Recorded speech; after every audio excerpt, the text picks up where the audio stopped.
ಮಯೂರ್ ತನ್ನ ರೂಮ್ಗೆ ಹೋದ. ಅಲ್ಲಿ ಒಂದು ಕಡೆ ಬೆಡ್ಡಲ್ಲಿ ಮಯೂರಿ ಮಲಗಿದ್ಲು. ಅವಳನ್ನು ನೋಡಿದಾಗ ಅವನಿಗೆ ತನ್ನ ತಪ್ಪುಗಳು ನೆನಪಿಗೆ ಬರ್ತಾ ಇತ್ತು. ಯಾವ ಹೆಣ್ಣನ್ನು ಕಣ್ಣೆತ್ತಿ ನೋಡಲ್ಲ, ಯಾವ ಹೆಣ್ಣಿಗೂ ಮೋಸ ಮಾಡಬಾರ್ದು ಅಂತ ಇದ್ದೆ. ಈಗ ಸ್ವಂತ ಹೆಂಡತಿಗೆ ನೋವು ಕೊಟ್ಬಿಟ್ಟೆ ಅಂತ ಬೇಜಾರಲ್ಲಿ ಮಲಗ್ತಾನೆ. ಆಗ ಯಾರೋ ಅವನ ಮೇಲೆ ಕೈ ಹಾಕಿದ ಹಾಗೆ ಅನಿಸುತ್ತೆ. ಯಾರು ಅಂತ ನೋಡಿದರೆ ಮಯೂರಿ ನಿದ್ದೆ ಕಣ್ಣಿನಲ್ಲಿ ಅವನ ಎದೆ ಮೇಲೆ ಮಲಗಿರುತ್ತಾಳೆ. ಅವಳ ಮುಖವನ್ನೇ ನೋಡ್ತಾ ಮಯೂರ್, ಅಬ್ಬಾ ಎಂಥ ಸುಂದರಿ, ಎಷ್ಟು ಮುದ್ದಾಗಿದ್ದಾಳೆ. ಇವಳ ಸಾಕು ತಂದೆ ತಾಯಿ ಹೇಳಿದ್ರು, ಓದಿದನಲ್ಲೂ ಆಸಕ್ತಿ ಜಾಸ್ತಿ, ಯಾವಾಗಲೂ ಒಳ್ಳೆ ಮಾರ್ಕ್ಸ್ ಅಂತ. ಎಷ್ಟು ಕ್ಯೂಟಾಗಿದ್ದಾಳೆ. ನಾನು ಇವಳನ್ನು ಸರಿಯಾಗಿ ಮದುವೆ ಟೈಮಲ್ಲಿ ನೋಡೇ ಇಲ್ಲ. ಆ ದೇವರು ಎಷ್ಟು ಚಂದದ ಗೊಂಬೆ ಕೈನ ನನಗೆ ಕೊಟ್ಟಿದ್ದಾನೆ ಅಂತ ಅವಳನ್ನು ನೋಡ್ತಾ ಹಾಗೆ ಮಲಗ್ತಾನೆ. ಈ ಕಡೆ ಬೆಡ್ಡಲ್ಲಿ ಸೋಹನ್ ಎದೆ ಮೇಲೆ ಮಲಗಿ ಹಂಸ ಏನೋ ಯೋಚನೆ ಮಾಡ್ತಾ ಇರ್ತಾಳೆ. ಸೋಹನ್, ಹಂಸ ಏನು ಯೋಚನೆ ಮಾಡ್ತಾ ಇದೀಯಾ ಅಂತ ಕೇಳ್ತಾನೆ. ಏನಿಲ್ಲ ರೀ ಅಂತಾಳೆ. ಅಮ್ಮನ ಸ್ನೇಹಿತರ ಮುಂದೆ ಅಮ್ಮ ಮಾತಾಡಿದ್ರ ಬಗ್ಗೆನಾ ಅಂತ ಕೇಳ್ತಾನೆ.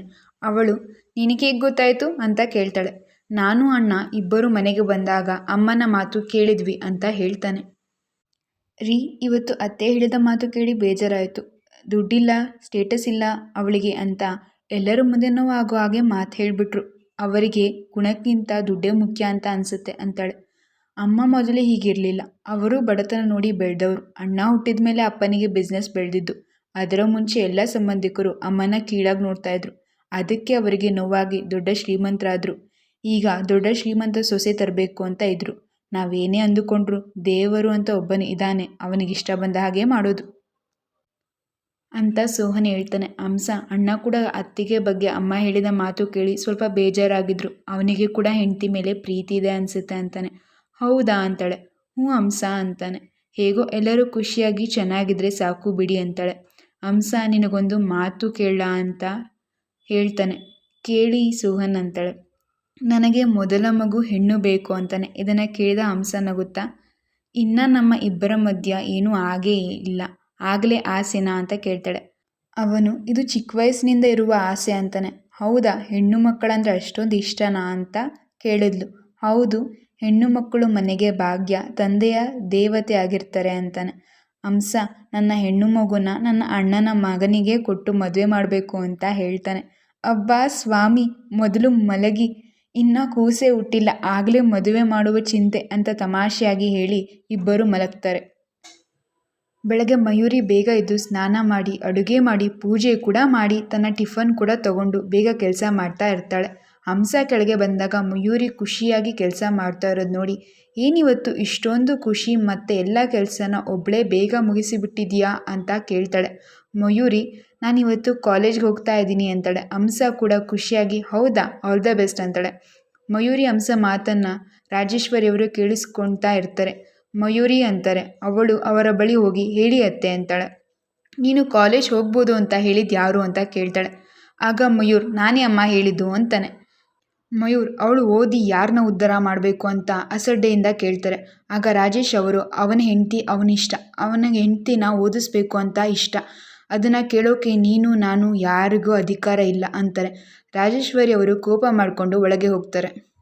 ರಾಜೇಶ್ ಅವರು, ಅಮ್ಮ ಮಯೂರಿ ಹುಷಾರಾಗಿ ಹೋಗು ಬಾ ಅಂತಾರೆ. ಸರಿ ಮಾವ ಅಂತಾಳೆ.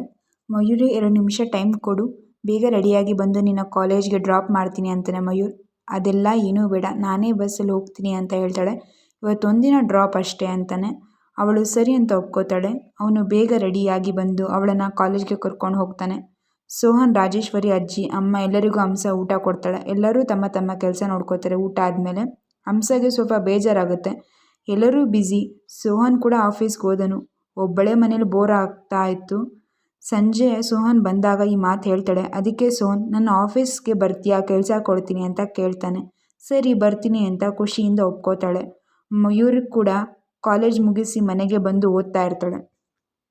ಮಯೂರ್ ಮನೆಗೆ ಬಂದು ಬೇಗ ಫ್ರೆಶ್ ಆಗಿ ಮಯೂರಿ ಬಳಿ ಹೋಗಿ, ಕಾಲೇಜ್ ಹೇಗಿತ್ತು ಮಯೂರಿ ಅಂತ ಕೇಳ್ತಾನೆ. ಮಯೂರಿ ತುಂಬ ಚೆನ್ನಾಗಿತ್ತು ಅಂತಾಳೆ. ಇವತ್ತು ಏನು ಹೇಳ್ಕೊಟ್ರು ಅಂತ ಕೇಳ್ತಾನೆ. ಅವಳು, ಇವತ್ತು ಮನುಷ್ಯನ ಮೂಳೆ ಬಗ್ಗೆ ಹೇಳಿದರು ಅಂತ ಹೇಳ್ತಾಳೆ. ಮಯೂರಿ ಕಾಲೇಜ್ ಬಗ್ಗೆ, ತನ್ನ ಓದಿನ ಬಗ್ಗೆ ಎಲ್ಲ ಮಯೂರ್ಗೆ ಹೇಳ್ತಾ ಇರ್ತಾಳೆ. ಅವಳ ಜೊತೆ ಮಾತಾಡೋದು, ಅವಳ ಮಾತು ಕೇಳೋದು ಮಯೂರ್ಗೆ ಖುಷಿ ಆಗುತ್ತೆ. ಮಯೂರಿ, ನಾನು ನಿಮ್ಮ ಬಳಿ ಒಂದು ವಿಷಯ ಹೇಳಬೇಕು ಅಂತ ಕೇಳಿದ್ಲು. ಹೇಳು ಮಯೂರಿ, ಏನು ಬೇಕು ಅಂತ ಕೇಳ್ತಾನೆ. ನನಗೆ ಕಾಲೇಜ್ಗೆ ಹೋಗಿ ಬರೋದು ತುಂಬ ಕಷ್ಟ ಆಗ್ತಾ ಇದೆ. ಟೈಮ್ ಎಲ್ಲ ಬಸ್ಸಿನಲ್ಲೇ ಕಳೆದು ಹೋಗ್ತಾ ಇದೆ. ಅದಕ್ಕೆ ನಾನು ಒಂದು ಐಡಿಯಾ ಮಾಡಿದ್ದೀನಿ ಅಂತಾಳೆ. ಏನು ಅಂತ ಮಯೂರ್ ಕೇಳ್ತಾನೆ. ಅದಕ್ಕೆ ಮಯೂರಿ ನಾನು ಹಾಸ್ಟೆಲ್ಗೆ ಹೋಗಿ ಓದ್ತೀನಿ ಅಂತ ಹೇಳ್ತಾಳೆ. ಇದನ್ನು ಕೇಳಿದ ಮಯೂರ್, ನೀನೇನು ಬೇಕಾದರೂ ಕೇಳು, ಆದರೆ ಇದು ಸಾಧ್ಯ ಇಲ್ಲ. ನನ್ನ ಮನೆ ಬಿಟ್ಟು ನೀನು ಎಲ್ಲೂ ಹೋಗಬಾರ್ದು. ಓದಬೇಕು ಅಂದೆ ಓದ್ಕೋ, ಆದರೆ ಮನೆ ಬಿಟ್ಟು ಹೋಗೋದೆಲ್ಲ ಇಟ್ಕೋಬೇಡ. ನಾಳೆಯಿಂದ ನಿನಗೆ ಅಂತ ಒಂದು ಕಾರ್ ಮತ್ತು ಡ್ರೈವರ್ ಬರ್ತಾರೆ, ನೀನು ಅವರ ಜೊತೆ ಹೋಗಿ ಬಾ ಅಂತ ಖಾರವಾಗಿ ಹೇಳಿ ರೂಮಿಂದ ಹೋಗ್ತಾನೆ.